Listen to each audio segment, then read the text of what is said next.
Hello അസ്സലാമു അലൈക്കും welcome to bakes and കറീസ്.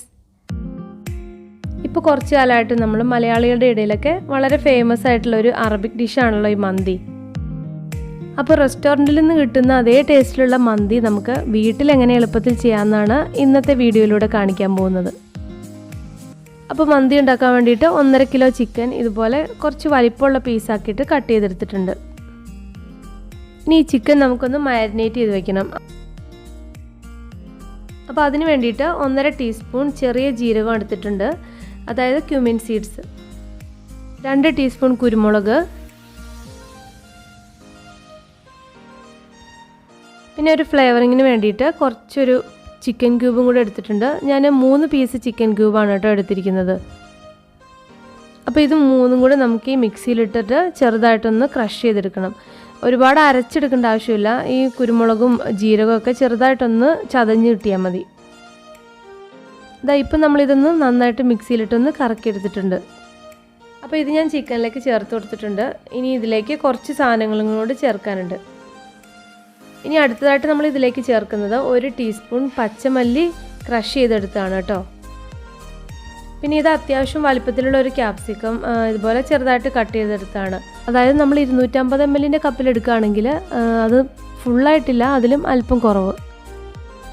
പിന്നെ മന്തി ആയതുകൊണ്ട് നമ്മൾ ഇതിലേക്ക് ഒരുപാട് സ്പൈസസ് ഒന്നും അങ്ങനെ ചേർക്കുന്നില്ലല്ലോ. അപ്പോൾ ചിക്കനൊരു ഗുമ്മ് വരാൻ വേണ്ടിയിട്ട് നമ്മൾ ഇതിലേക്ക് കുറച്ചൊരു മല്ലിയിലയും പുതിനയിലയും കൂടെ ചേർക്കുന്നുണ്ട്. ചെറുതായിട്ട് അരിഞ്ഞ് 3.5 ടേബിൾ സ്പൂൺ മല്ലിയിലയാണ് നമ്മൾ ഇതിലേക്ക് ചേർക്കുന്നത്. ഇനി കുറച്ച് പുതിനയിലയും കൂടെ ചേർക്കാം. അപ്പോൾ അത് മല്ലിയിലയുടെ അത്രയും ചേർക്കണ്ട, അതിനേക്കാളും കുറച്ചും കൂടെ കുറച്ച് ചേർത്താൽ മതിയാവും. അപ്പോൾ 2 ടേബിൾ സ്പൂൺ പുതിനയാണ് നമ്മൾ ഇതിലേക്ക് ചേർക്കുന്നത്. പിന്നെ കുറച്ചൊരു കളറിന് വേണ്ടിയിട്ട് അല്പം റെഡ് ഫുഡ് കളറും കൂടെ ഇതിലേക്ക് ചേർക്കുന്നുണ്ട്. പിന്നെ കളർ ചേർക്കാൻ വേണ്ടിയിട്ട് താല്പര്യമില്ല എന്നുണ്ടെങ്കിൽ ഈ ഒരു സ്റ്റെപ്പ് അങ്ങ് സ്കിപ്പ് ചെയ്താൽ മതി കേട്ടോ.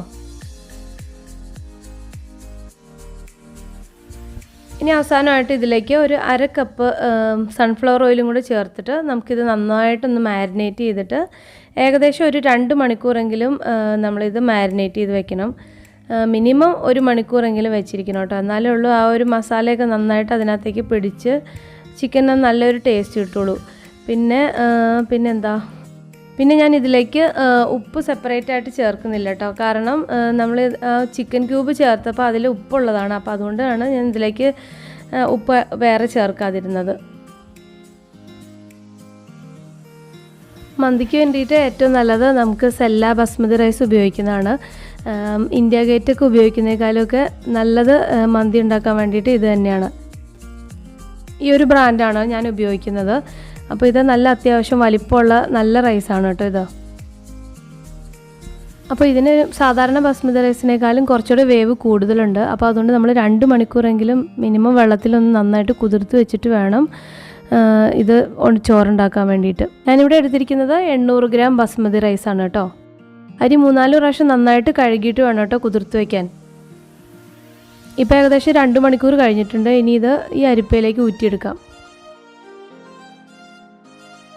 അതുപോലെ നമ്മുടെ ചിക്കനും ഇപ്പോൾ മാരിനേറ്റ് ചെയ്തിട്ട് 2 മണിക്കൂറായിട്ടുണ്ട്. അപ്പോൾ നമുക്കിനി ചിക്കൻ വേവിക്കാൻ വയ്ക്കാം. അപ്പോൾ ഫ്രിഡ്ജിലിരുന്ന ചിക്കൻ ആയതുകൊണ്ട് കുറച്ച് തണുപ്പായിരിക്കുമല്ലോ. അപ്പോൾ തണുപ്പൊന്ന് മാറാൻ വേണ്ടിയിട്ട് നമുക്ക് ആദ്യം ഒന്ന് ഹൈ ഫ്ലെയിമിൽ വെച്ച് കൊടുക്കാം. എന്നിട്ട് തണുപ്പ് മാറിയ ശേഷം മീഡിയം ഫ്ലെയിമിലാക്കി മൂടി വെച്ചിട്ട് നമുക്ക് വേവിച്ചെടുക്കാം. അപ്പോൾ ചിക്കൻ വേവുന്ന സമയം കൊണ്ട് നമുക്ക് ചോറും കൂടെ വേവിച്ചെടുക്കാം. ഇപ്പോൾ രണ്ടും ഏകദേശം ഒരേ സമയത്ത് വെന്ത് വരുന്ന രീതിയിൽ സമയം അഡ്ജസ്റ്റ് ചെയ്തിട്ട് വേണം കേട്ടോ നമ്മൾ വേവിക്കാൻ വയ്ക്കുക. എന്നാലും മാത്രമേ ഉള്ളൂ ദമ്മിടുമ്പോൾ നമുക്ക് കറക്റ്റായിട്ട് ആ ചോറ് ആ ഒരു കറക്റ്റ് പാകത്തിന് വെന്ത് കിട്ടുള്ളൂ. പിന്നെ ഇടയ്ക്കിടയ്ക്ക് ഇതൊന്ന് തുറന്ന് നോക്കിയിട്ട് ചിക്കൻ നന്നായിട്ട് മുരിഞ്ഞു വരുന്നവരെ തിരിച്ച് മറിച്ച് ഇട്ട് കൊടുത്തുകൊണ്ടിരിക്കണം കേട്ടോ.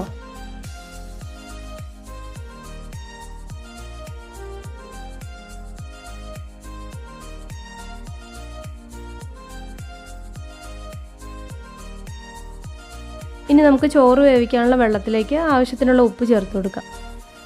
കല്ലുപ്പാണ് കേട്ടോ ഞാൻ ഇതിലേക്ക് ചേർത്തത്. പിന്നെ ഉണങ്ങിയ നാരങ്ങ ഒന്ന് ചേർക്കുന്നുണ്ട്. നാരങ്ങയിൽ ഇതുപോലെ ചെറിയ ഹോൾസ് ഇട്ട് കൊടുത്തിട്ട് ചേർക്കുകയാണെങ്കിൽ നമ്മുടെ ചോറിലേക്ക് ഇതിൻ്റെ ഫ്ലേവറൊക്കെ ശരിക്കും കിട്ടിക്കോളും. പിന്നെ ബേ ലീഫ് 1, പിന്നെ പട്ട 2, 4 ഏലക്ക, 5 ഗ്രാമ്പൂ, പിന്നെ 1 ടീസ്പൂൺ കുരുമുളക്, പിന്നെ 1 ടീസ്പൂൺ മല്ലി ചെറുതായിട്ടൊന്ന് പൊട്ടിച്ചെടുത്തത്. മല്ലി ചേർക്കുന്നത് ഓപ്ഷണലാണ്. പിന്നെ ഒരു ചെറിയ ക്യാപ്സിക്കത്തിൻ്റെ പകുതി അത് ഇതുപോലെ ക്യൂബ് സൈസിൽ കട്ട് ചെയ്തെടുത്തിട്ടുണ്ട്. പിന്നെ 2 പച്ചമുളക് എടുത്തിട്ടുണ്ട്. പിന്നെ ഒരു മീഡിയം തക്കാളിയുടെ പകുതി കട്ടി കുറച്ചിട്ട് ഇതുപോലെ സ്ലൈസ് ചെയ്തെടുത്തിട്ടുണ്ട്. അതും കൂടി നമുക്ക് ഇതിലേക്ക് ചേർത്ത് കൊടുക്കാം. പിന്നെ ഒരു പീസ് ചിക്കൻ ക്യൂബും കൂടെ ഇതിലേക്ക് ചേർക്കുന്നുണ്ട്. ഇനി ഒരു 3 ടേബിൾ സ്പൂൺ സൺഫ്ലവർ ഓയിലും കൂടെ ഇതിലേക്ക് ചേർത്ത് കൊടുക്കാം. അപ്പോൾ ചോറ് വേവിക്കാനുള്ള എല്ലാ ഇൻഗ്രീഡിയൻസും നമ്മൾ ഇതിലേക്ക് ചേർത്ത് കഴിഞ്ഞു. ഇനിയിപ്പം വെള്ളം നന്നായിട്ടൊന്ന് ചൂടായി വന്നിട്ടുണ്ട്. തിളച്ച് വരേണ്ട ആവശ്യമില്ല കേട്ടോ. ഇങ്ങനെ ചൂടായി കഴിയുമ്പോഴേക്കും നമുക്ക് അരി ഇതിലേക്ക് ചേർത്ത് കൊടുക്കാം. പിന്നെ അരി ഒരുപാട് വെന്ത് പോകാതെ ഒന്ന് പ്രത്യേകം ശ്രദ്ധിച്ചോളണം കേട്ടോ. കാരണം നമ്മൾ മന്തിയിൽ കിട്ടുന്ന ആ ഒരു റൈസ് നമുക്ക് അതുപോലെ തന്നെ കിട്ടണമെന്നുണ്ടെങ്കിൽ ഒരുപാട് വെന്ത് പോരുത്. ഒരു 90% വേവിച്ചാൽ മതി. ബാക്കിയുള്ളത് നമ്മൾ ദമ്മിട്ട് കഴിയുമ്പോൾ വെന്ത് കിട്ടിക്കോളും. അപ്പോൾ ചോറ് ഇവിടെ ഇരുന്ന് വേവുന്ന സമയം കൊണ്ട് നമുക്ക് ചിക്കൻ എന്തായെന്ന് നോക്കിയിട്ട് വരാം. ഇപ്പോൾ ചിക്കൻ നന്നായിട്ട് വെന്ത് നല്ല സോഫ്റ്റ് ആയിട്ടുണ്ട്. 2 സൈഡും പാകത്തിന് മുരിഞ്ഞ് വന്നിട്ടുണ്ട്. ചോറ് ഇപ്പോൾ റെഡി ആയിട്ടുണ്ട്. കാരണം നമ്മൾ 2 മണിക്കൂർ കുതിർത്ത് വെച്ചുകൊണ്ട് ചോറിന് വലിപ്പവും വെച്ചു. പിന്നെ അതുപോലെ പെട്ടെന്ന് വെന്തും കിട്ടിയിട്ടുണ്ട്. ഇതുപോലെ ഒരേ സമയത്ത് വേണം കേട്ടോ ചിക്കനും ചോറൊക്കെ വെന്ത് വരാൻ വേണ്ടിയിട്ട്. എന്നാൽ മാത്രമേ ഉള്ളൂ നമുക്ക് ആ ഒരു കറക്റ്റായിട്ടുള്ള രീതിയിൽ നല്ല രീതിയിൽ ദം ചെയ്തെടുക്കാൻ പറ്റുള്ളൂ. ഇനി വെന്ത ചോറ് നമുക്ക് ഒരു അരിപ്പയിലേക്ക് ഊറ്റിയെടുക്കാം. ഇൻ കേസ് ചിക്കന് ചൂടൊക്കാനും കുറഞ്ഞു പോയെന്നോർത്ത് ടെൻഷൻ അടിക്കേണ്ട ആവശ്യമൊന്നുമില്ല. ജസ്റ്റ് അടുപ്പത്ത് വെച്ചിട്ട് ഒന്നുകൂടെ ഒന്ന് ചൂടാക്കി എടുത്താലും മതി. അപ്പോൾ ചൂടുള്ള ഈ ചിക്കനിലേക്ക് നമ്മൾ ഊറ്റിയെടുത്ത് നല്ല ചൂടോടെയുള്ള ചോറ് ഇട്ടിട്ട് ദം ചെയ്തെടുക്കാം. പിന്നെ ചോറിൽ സ്പൈസസ് കിടക്കുന്ന ഇഷ്ടമല്ലെങ്കിൽ എടുത്ത് മാറ്റിക്കളയാം കേട്ടോ.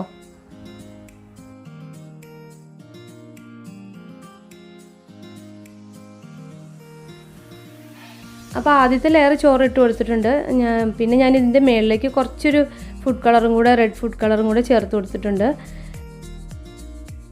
ഇത് കംപ്ലീറ്റ്ലി ഓപ്ഷണലാണ് കേട്ടോ. ഞാനിപ്പോൾ ഫോട്ടോ എടുക്കുമ്പോൾ ഒരു ഭംഗിക്ക് വേണ്ടിയിട്ട് ജസ്റ്റ് ചേർത്ത് കൊടുത്തതേ ഉള്ളൂ കേട്ടോ. ബാക്കിയുള്ള ചോറും കൂടി ഇട്ട് കൊടുത്തിട്ട് നമുക്ക് ഇതുപോലെ തന്നെ റിപ്പീറ്റ് ചെയ്യാം. മേളിലെ ചോറിൽ ഞാൻ റെഡ് കളർ ചേർക്കുന്നില്ല കേട്ടോ. ആ മഞ്ഞൾ മാത്രം കുറച്ച് ഒഴിച്ചു കൊടുക്കുന്നുള്ളൂ. അകത്തെ ചോറിൽ മാത്രമേ ഉള്ളൂ റെഡ് കളർ കുറച്ച് ചേർത്തിട്ടുള്ളൂ. ഈ ചോറിൻ്റെ മേളിലേക്ക് എരിവ് കുറഞ്ഞ 3-4 പച്ചമുളകും കൂടെ വെച്ച് കൊടുക്കാം. അപ്പോൾ നമ്മൾ ദം ചെയ്യുമ്പം ഈ പച്ചമുളകിൻ്റെ ഫ്ലേവറൊക്കെ നമ്മുടെ ചോറിലേക്ക് വരുമ്പം നല്ല ടേസ്റ്റ് ആയിരിക്കും ചോറിന്. ഇനി നമ്മുടെ റൈസിലേക്ക് നല്ലൊരു സ്മോക്കി ഫ്ലേവർ കിട്ടാൻ വേണ്ടിയിട്ട് ഒരു ചാർക്കോൾ കത്തിച്ച് കനലാക്കിയിട്ട് നമുക്ക് ഇതുപോലെ പാത്രത്തിൽ ഈ ചോറിൻ്റെ മേളിലേക്ക് വെച്ച് കൊടുക്കാം. എന്നിട്ട് അതിലേക്ക് കുറച്ചൊരു സൺഫ്ലവർ ഓയിൽ ഒഴിച്ചു കൊടുക്കുമ്പോൾ നന്നായിട്ട് പുകഞ്ഞു വരും. ഈ സ്മോക്ക് പോകുന്നതിന് മുമ്പ് തന്നെ നമുക്ക് ഫോയിൽ വെച്ചിട്ട് നന്നായിട്ട് കവർ ചെയ്തിട്ട് ദം ചെയ്യാൻ വേണ്ടി വെക്കാം. ലോ ഫ്ലെയിമിൽ വെച്ചിട്ട് 10 തൊട്ട് 13 മിനിറ്റ് വരെ വെച്ച് നന്നായിട്ട് ദം ചെയ്തെടുക്കണം. ഇപ്പോൾ ഞാനിത് ദം ചെയ്യാൻ വെച്ചിട്ട് കറക്റ്റ് 13 മിനിറ്റ് ആയിട്ടുണ്ട്. ഇനി നമുക്കിതിൻ്റെ ഫ്ലെയിം ഓഫ് ചെയ്ത് കൊടുത്തിട്ട് 10 മിനിറ്റ് അടച്ച് തന്നെ വെക്കാം. ഇപ്പോൾ 10 മിനിറ്റ് കഴിഞ്ഞിട്ടുണ്ട്. നമുക്കിനി ഇതൊന്ന് തുറന്നു നോക്കാം. നല്ല അടിപൊളിയായിട്ട് നമ്മുടെ ചോറ് ദമ്മായി വന്നിട്ടുണ്ട്. നല്ലൊരു മണമൊക്കെ വരുന്നുണ്ട് നമ്മുടെ ചോറിന്. പിന്നെ നമ്മൾ പുറത്തുനിന്ന് മന്തിയൊക്കെ കഴിക്കുമ്പോഴുള്ള അതേ ഒരു സ്മെല്ല് തന്നെയാണ് കേട്ടോ ഈ ഒരു ചോറിന്. പിന്നെ ആ ചാർക്കോളൊക്കെ വെച്ചപ്പോൾ ഉള്ള ഒരു സ്മോക്കി ഫ്ലേവറും കൂടെ ആകുമ്പം നല്ല അടിപൊളിയായിട്ടുള്ള ഒരു സ്മെല്ലാണ് വരുന്നത്. ഇനി ചോറൊക്കെ നമുക്ക് നന്നായിട്ടൊന്ന് മിക്സ് ചെയ്തെടുക്കണം. ഈ മിക്സ് ചെയ്തെടുത്ത ചോറ് നമുക്ക് മറ്റൊരു പാത്രത്തിലേക്ക് മാറ്റി വയ്ക്കാം.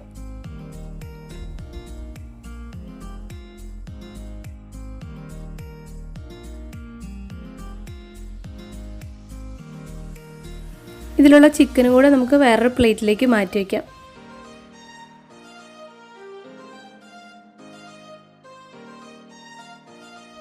അപ്പോൾ ചിക്കൻ എടുത്ത് മാറ്റിയപ്പോൾ അതിൽ കുറച്ച് ചോറും മസാലയൊക്കെ കിടക്കുന്നുണ്ട്.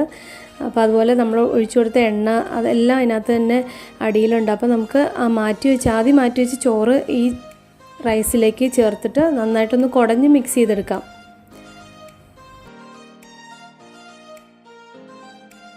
അപ്പോൾ ഇന്നത്തെ നമ്മുടെ മന്തിയുടെ റെസിപ്പി എല്ലാവർക്കും ഇഷ്ടപ്പെട്ടെന്ന് വിചാരിക്കുന്നു. അപ്പോൾ പിള്ളേരുടെ ക്ലാസ്സൊക്കെ കഴിഞ്ഞ് ഇപ്പോൾ സമ്മർ വെക്കേഷനൊക്കെ സ്റ്റാർട്ട് ചെയ്തല്ലോ. അപ്പോൾ എല്ലാവരും സമയം പോലെ റെസിപ്പിയൊക്കെ ഒന്ന് ട്രൈ ചെയ്ത് നോക്കണം കേട്ടോ. എന്നിട്ട് മറക്കാതെ നിങ്ങളുടെ അഭിപ്രായങ്ങളൊക്കെ കമൻസിലൂടെ അറിയിക്കണേ. അപ്പോൾ ഇന്നത്തെ റെസിപ്പി ഇഷ്ടപ്പെട്ടിട്ടുണ്ടെങ്കിൽ ലൈക്ക് ചെയ്യാനും ഷെയർ ചെയ്യാനൊന്നും മറക്കല്ലേ കേട്ടോ. പിന്നെ സബ്സ്ക്രൈബ് ചെയ്യാത്തവർ മറക്കാതെ ഒന്ന് ചെയ്തേക്കണേ. അപ്പോൾ അടുത്ത ദിവസം നമുക്ക് വീണ്ടും കാണാം. താങ്ക്